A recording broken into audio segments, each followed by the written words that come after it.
Today I'm gonna do an item unboxing and installation for this 8th gen Honda Civic Si. Alright, so I have this vinyl wrapped, I have this vinyl wrapped, I have this vinyl wrapped. Wrapped it all myself. You can see it there. But I just don't like how this is feeling. And it keeps coming up because it just like sits right here. So I purchased a new one, and this one comes carbon fiber, and the button comes carbon fiber, and it comes with a little rubber mat here. So let's remove the rubber mat. Come here, you rubber mat. There it is. We'll install the brand new rubber mat. And the e-brake release comes with everything you need. Comes with the button, it comes with the release switch on there, and it comes with a new rubber handle. We'll slap in the new rubber handle just like so. This will go in. Come on,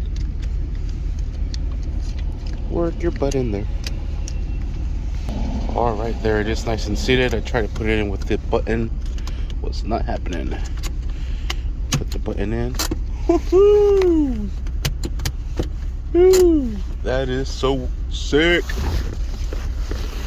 Yeah. Oh man, almost looks identical. Hell yeah. It's just on this one, I had a black button. Look how shiny it is from all the oils in my hands. This is sick, and fitment is pretty dang good. I just see a little bit of a space here, but that's no biggie. It looks good on this side. Yeah, that sucker's on there good. Hell yeah. Sweet. And that is my little 2 cents on that. I like it. I bought it off of eBay. I think it was like 10-20 bucks. Hella worth it. I'll post a link. Thank you for watching. Please like and subscribe. It is $10. Woo-wee. Only 10 bucks. Pretty dang good if you ask me. I like it. I like it a lot. Thank you for watching. Oh, and there it is actually. I just had to tuck in the little rubber piece on it. This little lip that it has right here. This is the OEM one. I'm gonna keep this. Thank you for watching.